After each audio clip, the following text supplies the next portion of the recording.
বাবা মা কবরে চলে গেছে, ভুল আমরা করে ফেলছি। হুজুর উপায় কি?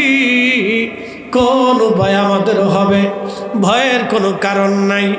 সাহাবী এসে বললেন, ইয়া রাসূলুল্লাহি, আব্বা আম্মা কবরে চলে গেছে, হক আদায় করতে পারি নাই। নবীজি কি উপায় আমাদের? নবীজি বললেন, সাহাবীরে, বাবা মার জন্য বেশি বেশি করে দোয়া করো। যদি বেশি বেশি করে দোয়া করতে থাকো, আমার রবের দয়া হয়ে যাবে।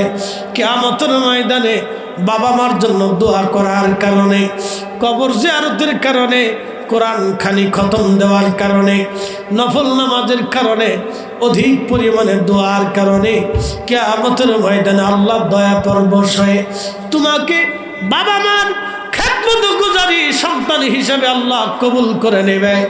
নবীজিকে সাহাবী বললেন, ইয়া রাসূলুল্লাহ, বাবা মা মারা যাওয়ার পরে কি কোনো হক পায় কিনা? নবীজি বললেন, হ্যাঁ পায়। প্রথম নম্বর হক বাবা মার জন্য অধিক পরিমাণে দোয়া করা। 2 নম্বর হক বাবা মার আপনজন আত্মীয় স্বজন যারা আছে তাদের সাথে সুসম্পর্ক বজায় রাখা। 3 নম্বর হক বাবা মা কোনো ওসিয়ত করে গেলে এই ওসিয়ত পালন করা। যদি তোমরা করো তাহলে বাবা মার হক আদায় হয়ে যাবে। প্রথম নম্বরে নবী বললেন দোয়া করা। আর আল্লাহ কোরআনে দোয়া শিখাইলেন, রাব্বির রাহমহুমা কামা রাব্বায়ানি সগীরা। এই জন্য বাবা মার জন্য যারা দোয়া করে না, দোয়া মানে না, ওটা নাফরমান সন্তান। কথা কন না কেন? এবার দোয়া করবেন কিনা সেটা আপনার ইচ্ছা, না আপনার বুজুর্গের নির্দেশ মোতাবেক দোয়া ছেড়ে দেবেন, ওটাও আপনার ইচ্ছা। দেখি কিয়ামতের ময়দানে আপনি বুজুর্গরে নিয়ে বেহেশতে যাইতে পারেন কিনা, ও দেখা যাবে কিয়ামতের ময়দানে। কোরআন একদিকে থাকবে আর আপনার বুজুর্গ আর একদিকে থাকবে, দেখি তার 14 পুরুষ পারে কিনা। আল্লাহ এই কোরআনে ওয়াজ করছেন, ইয়াউমা ইয়াকুনুন নাসু কাল ফারাশিল মাবসুস। সেই কিয়ামতের ময়দানে মানুষগুলো বিক্ষিপ্ত পতঙ্গের মতো ছুটাছুটি করবে, কেউ কারো দিকে তাকাবে না। নবী বললেন, আমার উম্মতেরা 3 জায়গা আমার উম্মত মার পরিচয় দিবে না, মা সন্তানের পরিচয় দিবে না, বাবা ছেলে ছেলে বাবার পরিচয় দিবে না, কেউ কারো দিকে তাকানোর সময় পাবে না। প্রথম নাম্বার, ডাম মিজানের পাল্লাতে যখন নেকি এবং গুনাহগুলি ওজন শুরু হয়ে যাবে, ওই সময় কোটি কোটি উম্মতেরা কাতার করে দাঁড়িয়ে থাকবে। আল্লাহ পাক এক এক করে ডেকে ডেকে ওজন কায়েম করবে। গুনার পাল্লা ভারী হয় না নেকির পাল্লা ভারী হয়।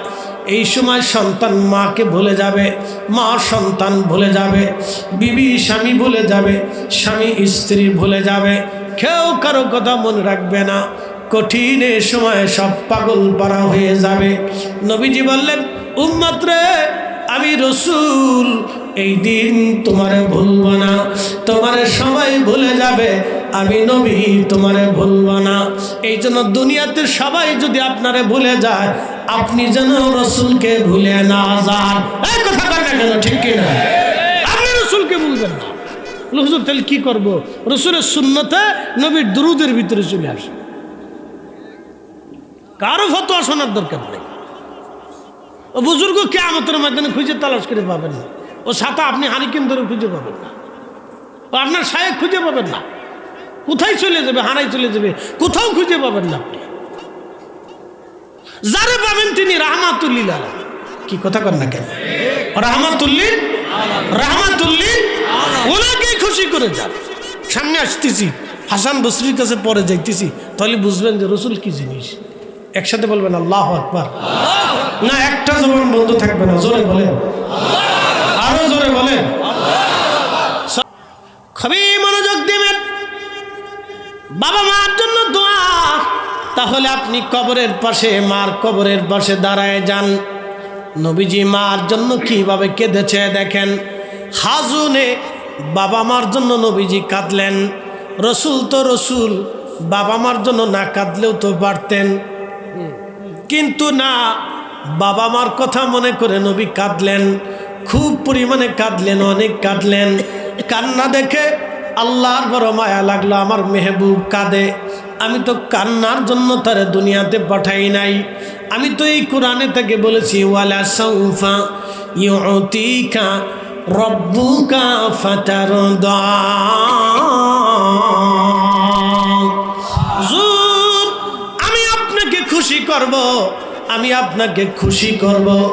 আমি তো আল্লাহ ওয়াদা করেছি তারে খুশি করব। কেন গো কাঁদে? আল্লাহ পাক আল্লাহর রসুলের আব্বা আম্মাকে সামনে জিন্দা করাই দিলেন। নবীজি বাবা মাকে কালেমার দাওয়াত দিলেন। আব্বা আম্মাও খুশি মনে সন্তানের কালেমা মেনে নিলেন। সন্তানের কালেমা মেনে নিলেন। কালেমা যখন মেনে নিলেন ঠিক তখনই আল্লাহ নবীজি কালেমা গ্রহণ করার পরে আবার আব্বা আম্মাকে আল্লাহ নিয়ে চলে গেলেন। খুশি মনে মুস্কি মুস্কি হেসে হেসে নবী চলে আসলেন। তাহলে বুঝেন তো নবীজি বাবা মার জন্য কেঁদেছে, আপনি কেন কাঁদবেন না? নবীজি বাবা মার জিয়ারতে গিয়েছে, আপনি কেন যাবেন না? এ মুসলমান, এই জন্য বাবা মার কবরের পাশে দাঁড়াবেন। গোরস্থানে বাপ মারে কবর দিয়ে চলে গেছেন, আর তো আসেন নাই। সম্ভব হলে প্রত্যেক জুমাতে আসবেন, সম্ভব না হলে মাসে একবার আসবেন। বাবা মার কবরের পাশে আসবেন, নিজের সন্তানটাকে হাতে ধরে নিয়ে আসবেন। নিজের ছোট্ট কলিজার টুকরা বেটাটাকে ভাসতে ভাগ্নেদেরকে নিয়ে আসবেন, হাতে করে ধরে নিয়ে আসে বলবেন আয় তোমার দাদার কবর আজকে আমরা জিয়ারত করি। ওই যে সন্তানরা আপনি ছোট্টকালে যেটা শিখাবেন ও মৃত্যুর আগ দিন পর্যন্ত আপনার কবরের পাশে, আপনার বাবার কবরের পাশে দাঁড়াবে। এমনকি আপনি মারা যাবেন, ওই ছেলেটা কখনোই কথা বলবে না যে আমার আব্বা নিজে দাদা দাদির কবর জিয়ারত করছে, আজকে আমি আমার আব্বা আম্মার কবর জিয়ারত ছাড়ব না। তখন দেখবেন বাবা আমার কবরের পাশে আপনার সন্তানও দাঁড়াবে, দোয়া করবে। আর আপনি যদি বন্ধ করে দেন, আপনার সন্তানও আপনার কবরের পাশে দাঁড়াবে না, দোয়া করবে না। এই জন্য দোয়া চালাইতে হলে, এই দোয়াও চালাইতে হলে আপনাকে সন্তান তৈরি করে যেতে হবে। কারো কথা শোনা লাগবে না। রসুল বললেন নাহিতুকুম আন জিয়ারাতিল কবর, কবর জিয়ারত নিষেধ করতাম, আলা ফুজুরহা, তোমরা কবর জিয়ারত করো। রাওয়াহু মুসলিম। আল্লাহর নবী বললেন কবরের পাশে তুমি যদি দাঁড়াও তাহলে 1 নম্বর কিয়ামতের কথা মনে হয়ে যাবে, 2 নম্বর দিল যদি পাথরের মতো শক্ত হয়, মোমের মতো নরম হয়ে যাবে। এ নারীরা, আজকে মহিলারা তো কোরআন তেলাওয়াত ভুলে গেছে। আগের জমানার নারীরা ঘরে ঘরে কোরআন খতমের প্রতিযোগিতা করত। এখনকার নারীরা কোরআন খতমের প্রতিযোগিতা না, এরা এখন টিকটককে কেমনে বানাবে তার প্রতিযোগিতা করে। এখন দেখি বুরকাওয়ালা বেটিরাও টিকটক বানায়। হাই হাই হাই, এটা দেখে বললাম যে দুনিয়ার থেকে কি চলে গেলাম নাকি? শতান কোথাকার বুরখা পড়িয়া বুরখার ইজ্জত নষ্ট করে ফেলছে। এটা আজাজিল, বুরকা পরে তোর টিকটক বানাই, তুমি তো বুরকা পড়ছিস কেন? বুরকা নারীদের আমানত, কি কথা কর না কেন? বুরকা হচ্ছে নারীদের ইজ্জতের আমানত। বুরকা নারীদের ইজ্জতের সম্মানের আমানত। এই আমানতটাকে যারা অপব্যবহার করতেছে তারা ইসলামটাকে ধ্বংস করে দেওয়ার জন্য চেষ্টা করতেছে। কথা কর না কেন? আজকে আপনি উন্নত বিশ্ব যায় দেখেন মুসলমানদেরকে হেজাবও পড়তে দেয় না। আপনি যা দেখেন ইউরোপে নারীদেরকে হেজাব পর্যন্ত পড়তে দিতে চায় না। কোনো মুসলিম নারীর হেজাব পড়তে দিতে চায় না, কেন? হেজাব পরা যাবে না, সমস্যা আছে। কি সমস্যা? বলে হেজাব পরে এরা উগ্রবাদিতা করে। বুঝতে পারছেন? আমাদের এই সারা ওয়ার্ল্ডে আমাদেরকে তারা উগ্রবাদী বানাইছে। এটা আমাদের জন্য বড় ধরনের সমস্যা। কেন বানাবে না বলেন তো?